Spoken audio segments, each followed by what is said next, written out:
사, 집사 뭐 이런 직분들이 있는데 이런 직분을 받은 사람들이 교회 다니는 사람 그리스도인이다라고 대답을 하시는데 물론 이런 대답도 뭐 전부 틀린 말은 아니지만 정확한 대답으로는 부족한 것이 많이 있습니다.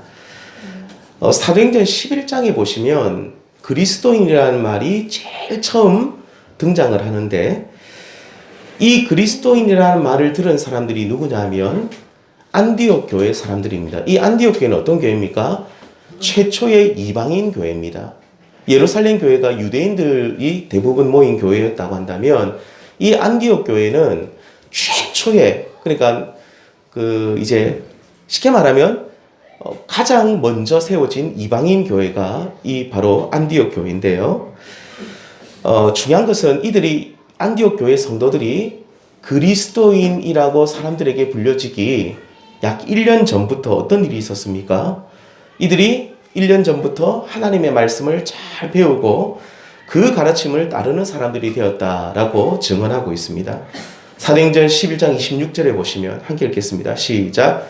만남에 안디옥에 데리고 와서 둘이 교회에 1년간 모여 있어 큰 무리를 가르쳤고 제자들이 안디옥에서 비로소 일컬음을 받게 되었더라. 여기서 둘은 바나바와 바울을 말하는데 이 바나바와 바울이 1년간 모여 있어서 큰 무리, 특별히 안디옥에 있는 많은 사람들을 잘 가르쳤습니다. 그래서 이들이 이제 뭐라고 일컬음을 받게 됩니까? 그리스도인이라. 비로소 그리스도인이라. 그러니까 처음부터 그리스도인이라는 말을 듣게 된 것이 아니라 이들이 하나님의 말씀을 잘 배우고 가르침을 따라가고 순종하는 길을 가게 되었을 때 비로소 그리스도인이라 일컬음을 받게 되었는데요. 자, 결국 그리스도인은 누구라고 말씀드릴 수 있습니까? 자, 그리스도인의 정의를 내려보면 그리스도인은 하나님 말씀의 사람이라고 볼 수가 있습니다. 그러니까 우리가 그리스도인이라면 뭐 교회 다니는 사람, 뭐 직분 받은 사람 이런 말로도 표현할 수 있지만 많이 부족하고요. 진짜 그리스도인이 누구냐라고 물어보면 하나님의 말씀이 구속에 있는 사람, 그리고 그 말씀대로 살아가기 위해서 정말로 몸부림치는 사람, 뭐 100% 순종은 못합니다. 우리가 여기 계신 저와 우리 모든 성도님들, 인류 이 세상에 살아가는 모든 사람들은 하나님 말씀을 100% 순종하는 사람이 이 땅에 아무도 없습니다. 하지만 그 말씀을 깨닫고 내가 그 말씀대로 살아가기 위해 몸부림치고 막 이렇게 하나님 앞에 부르짖고 나아가는 그런 사람들, 그 사람들이 바로 그리스도인이죠. 장로, 권사, 집사, 심지어 목사의 직분이 있다 할지라도 그들이 그리스도인이 아닐 수도 있습니다. 오직 하나님의 말씀이 그 속에 있고 말씀대로 살아가는 사람들이 그리스도인입니다. 요즘 새벽마다 저희가 신명기서 말씀을 묵상하고 또 제가 문자로도 보내드리고 있지만 신명기서 말씀은 이스라엘 백성들이 광야 40년의 여정이 다 끝났습니다. 40년간 광야를 헤매기도 하고 하나님 말씀에 또 불순종하면서 또 하나님께 인도도 잘 받고 뭐 이런 좌충우돌 하면서 아무튼 40년간의 모든 광야 생활이 끝내고 이제 백성들이 모압 평지라는 곳에 모여 있었을 때에 모세가 이제 백성들을 쫙 다 불러 모아놓고 한 편의 긴 설교를 합니다. 광야에서 있었던 일부터 시작해서 율법을 받았던 일, 또 하나님의 말씀이 어떠한지 그 긴 설교, 한 편의 긴 설교가 바로 이 신명기서인데 이 신명기서의 핵심이 뭐냐? 너희가 말씀의 사람이 되어야 한다는 겁니다. 딱 한마디로 요약을 하면 이 모압 평지에서 언약을 갱신하는데 이 언약 갱신을 통해서 무엇을 강조하냐면 너희들이 하나님 말씀의 사람이 되어라. 가나안 땅에 들어가면 하나님 말씀의 사람이 되지 못하면 너희들은 가나안 땅에 들어가도 다 멸망할 것이다. 경고와 함께 당부와 함께 그리고 하나님의 정확한 뜻을 이 모세가 마지막으로 전달하고 있는 것이죠. 그래서 신명기서 27장에 보시면 모세는 백성들에게 너희가 가나안 땅에 들어가면 제일 처음 해야 될 일이 뭐냐? 큰 돌들을 구해와라. 그리고 그 돌들 위에다가 석회를 바르고 내가 너희들에게 일러준 율법의 말씀들을 그 석회를 바른 큰 돌들 위에 기록을 하라는 겁니다. 새기라는 것이죠. 그 돌들 위에 새겨진 하나님의 말씀을 너희들이 보면서 너희가 들어간 그 가나안 땅에서 그 말씀대로 거룩한 하나님의 백성이 되라고 그렇게 당부를 하고 있습니다. 자, 그러면서 27장 11절부터 보시면, 오늘 27장 24절부터 보시면, 27장에 보시면 11절부터 보시면 하나님 말씀에 순종하면 받게 되는 복과, 그리고 불순종하면 받게 되는 저주를 27장부터 28장까지 쭉 아주 길게 열거를 하고 있는데, 이스라엘 지파들은 한쪽에는 그림 심산에 모여 있게 하고 또 한쪽은 에발산에 이 지파들을 나눕니다. 그러면서 하나님의 말씀에 순종하며 받게 되는 복은 그림 심산이라는 곳에서 선포를 하게 하시고, 그리고 하나님 말씀에 너희들이 불순종하며 받게 되는 저주를 에발산에서 선포하게 하시죠. 그러니까 하나님의 말씀이 지금 너희 앞에 있다. 그런데 이 말씀은 너희에게 축복이 될 수도 있고 또 뭐가 될 수도 있다는 겁니까? 저주가 될 수도 있다. 말씀에 순종하는 이들은 이 말씀이 축복으로 다가올 것이고, 말씀에 불순종하는 자는 저주를 받을 것이다 라고 합니다. 그런데 축복의 말씀이 먼저 나옵니까? 저주의 말씀이 먼저 나옵니까? 27장에 보시면 에발산에서 선포되는 저주의 말씀이 먼저 나옵니다. 불순종하면 받게 되는 저주의 말씀. 왜 에발산에서 선포하는 심판의 말씀, 저주의 말씀이 먼저 나오는입니까? 그것은 인간이 본시 성대가 악하기 때문입니다. 그러니까 하나님의 말씀에 순종하기보다 불순종하기가 훨씬 쉽기 때문에, 너희들이 불순종하기 쉽기 때문에 먼저 경고의 말씀을 먼저 주는데, 27장 15절에 이런 말씀이 있습니다. 장색의 손으로 조각하였거나 부어 만든 우상은 여호와께 가증하니 그것을 만들어 은밀히 세우는 자, 그러니까 우상 숭배하는 자를 말합니다. 저주를 받을 것이라 할 것이요, 모든 백성은 응답하여 말하되 뭐라고요? 아멘 할지니라 라고 말합니다.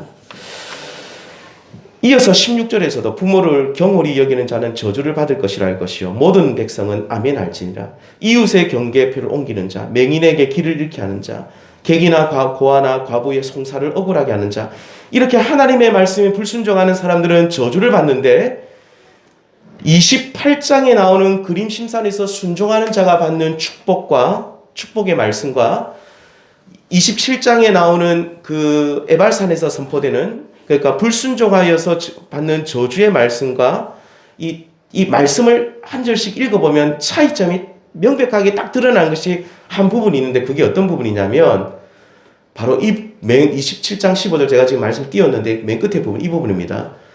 모든 백성은 응답하여 말하되 어떻게 해요? 아멘 할지니라. 축복의 말씀 보면 이 부분이 없어요. 너희들이 나가도 복을 받고 들어가도 복을 받고 들에서도 성읍에서도 복을 받을지니라, 복을 받는다는 말씀만 선포하고 아멘 할지니라 말씀이 없습니다. 자, 그런데 불순종하여 받는 저주의 말씀에는 한 절 한 절 한 절마다 뭐가 다 있습니까? 아멘 할지니라, 아멘 할지니라. 모든 백성은 응답하여 말하되 아멘 할지니라. 그것은 왜 그러냐면, 악을 범하기 쉬운 인간의 본성상 악을 범하는 자에게 임하는 저주에 대해서 아멘이 무슨 말입니까? 그렇게 되기를 원합니다. 반드시 그렇게 되기를 소망합니다라는 이 아멘이라는 고백이 참 나오기 어렵기 때문입니다. 우리 성도님들, 죄를 짓고 범죄하면 하나님께서 여러분에게 저주를 내리십니다. 아멘. 이 아멘이라는 이 말이 좋은 말씀에 대해서는 우리가 굳이 아멘 하라고 얘기 안 해도 다 아멘 하는데, 이게 잘 안 된다는 거죠. 하나님의 저주 심판 앞에 그 저주의 이 말씀, 그러니까 너희들이 저주를 받을 것이다 라는, 불순종하면 저주를 받을 것이다 라는 이 말씀에 대해서 이게 잘 안 된다는 거예요. 그래서 오늘 말씀에 보면 축복의 말씀에 관해서는 아멘하기 쉽지만 이 저주의 말씀에 대해서는 아멘이 힘들다는 것을 알고 있기에 하나님께서는 너희들이 모세를 통해서 뭐라고 말합니까? 믿음으로 아멘할지니라, 아멘할지니라라고 계속 강조를 합니다. 왜냐하면 우리 성도님들, 이 저주를 선포하는 이 말씀에 대해서 우리가 아멘할 때에 이 말씀이 또 우리에게 복이 될 수도 있는 것이거든요. 왜 그렇습니까?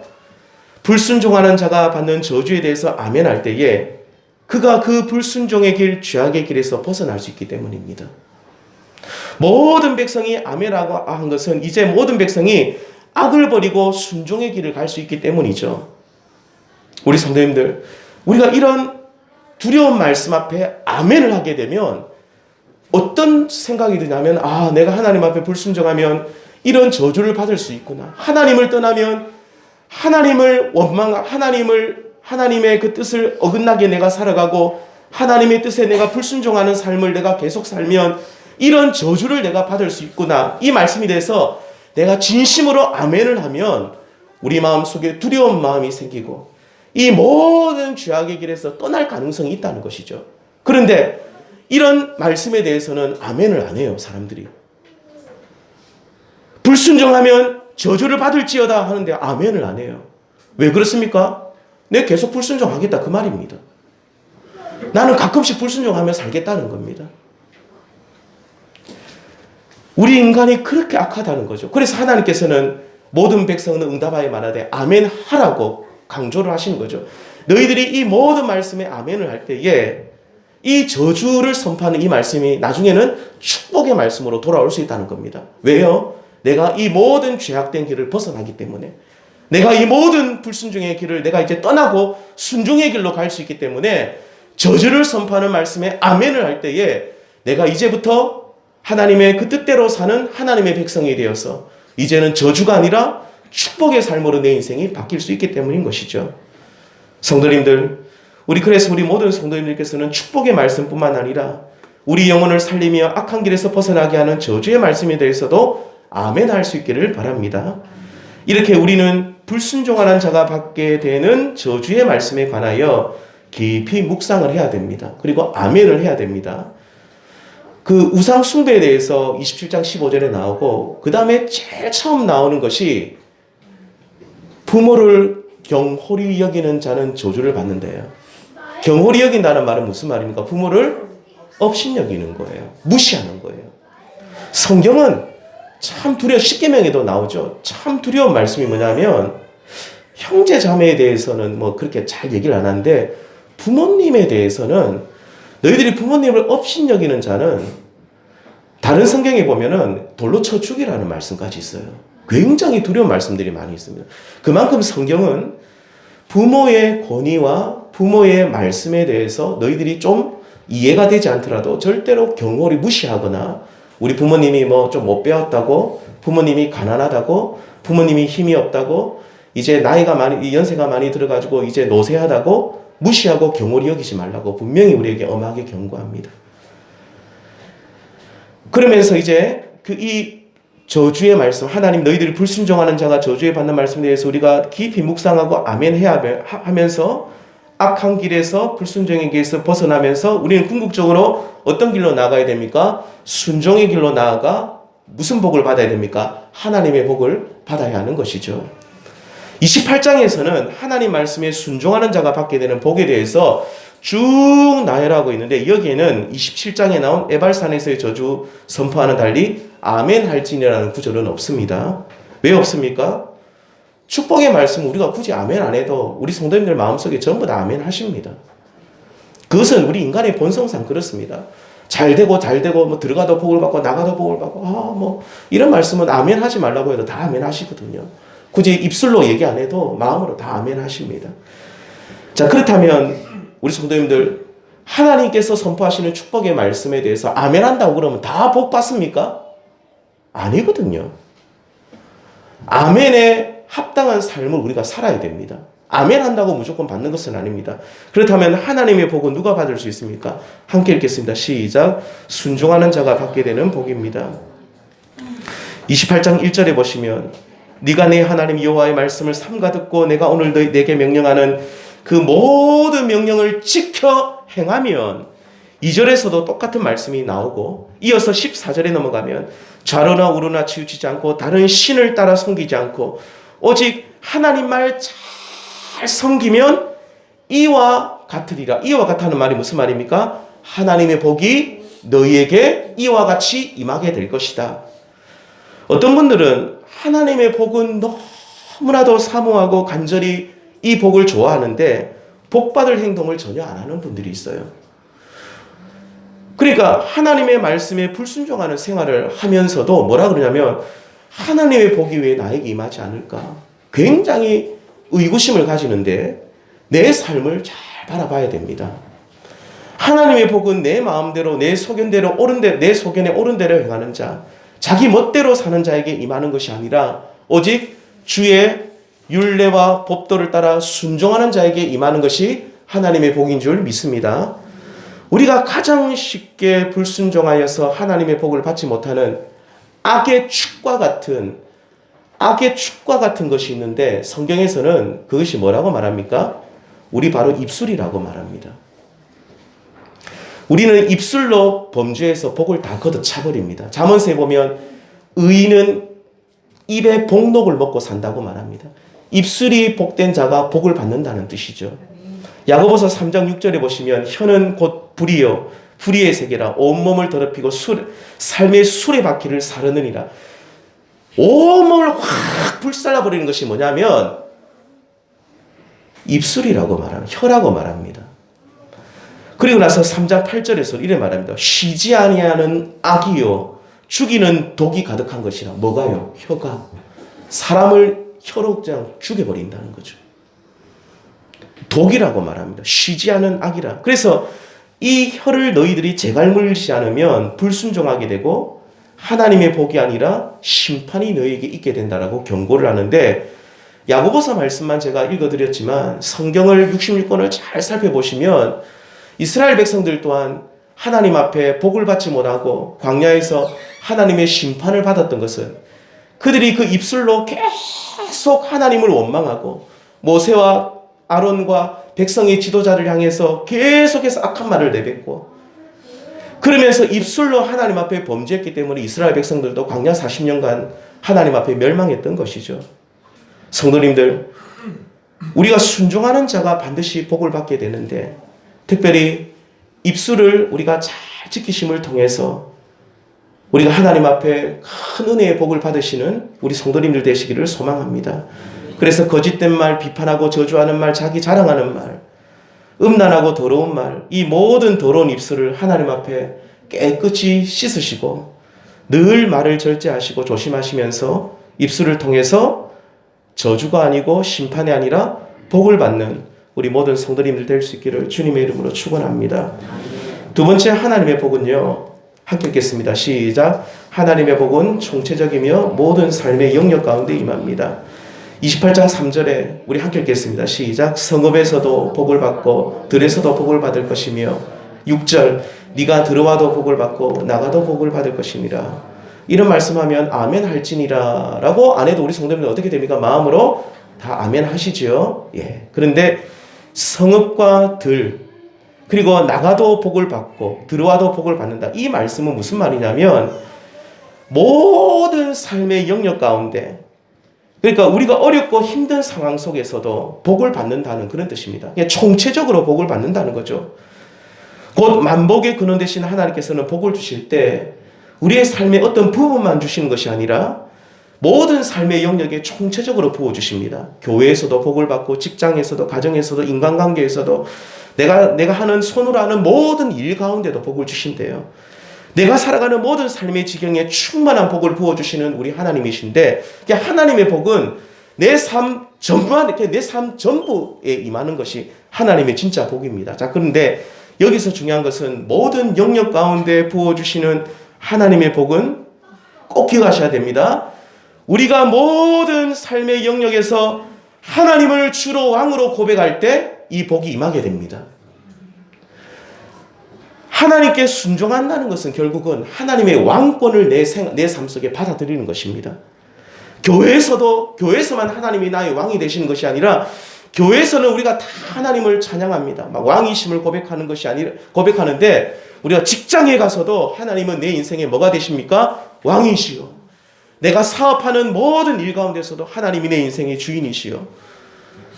가정에서도 하나님께서 우리 가정의 우리 자녀들의 주인이시요. 인간관계에서도 이 가운데서도 하나님이 내 모든 인간관계의 주인이시요. 그래서 하나님이 원치 않는 인간관계를 끊어낼 필요도 있습니다.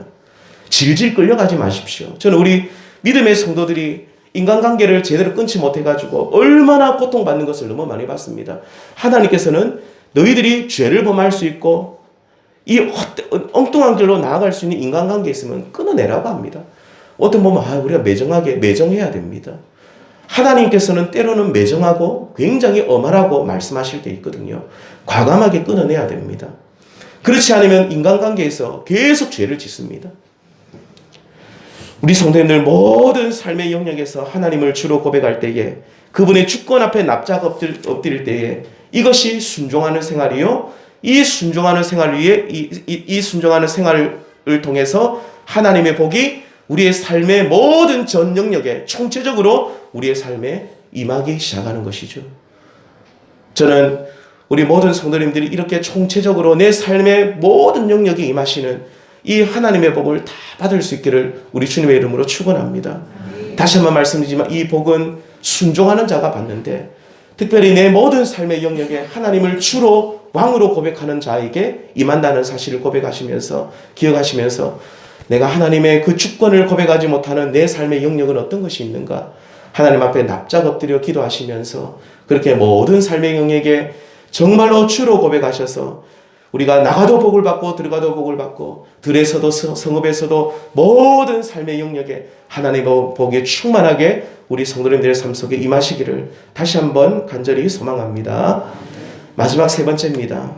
함께 읽겠습니다. 시작. 하나님의 복은 선교적입니다. 복음적입니다. 28장 10절 말씀 함께 읽겠습니다. 시작. 땅의 모든 백성이 여호와 이름이 너를 위하여 불리는 것을 보고 너를 두려워하리라. 하나님께서는 이 순종하는 이스라엘 백성들에게 이 복을 주시죠.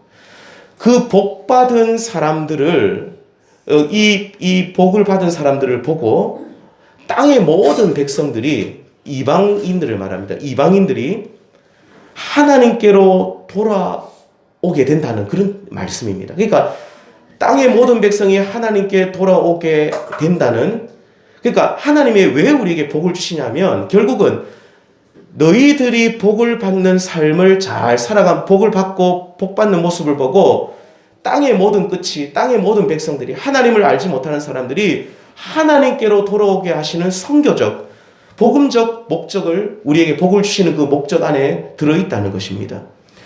그래서 우리 꼭 기억하십시오. 하나님의 복을 받은 사람들의 특징이 뭐냐면 다른 사람들을 살리는데 자기가 쓰임 받습니다. 이게 하나님의 복을 받았다고 하는 사람들이, 그렇게 주장하는 사람들이 다른 사람을 살리지 못하고 다른 사람을 죽이고 내 인생을 통해서 다른 사람에게 선한 영향력을 끼치지 못하고 나쁜 영향력을 끼치고 있다면 그 사람이 받은 복은 하나님의 복이 아닙니다.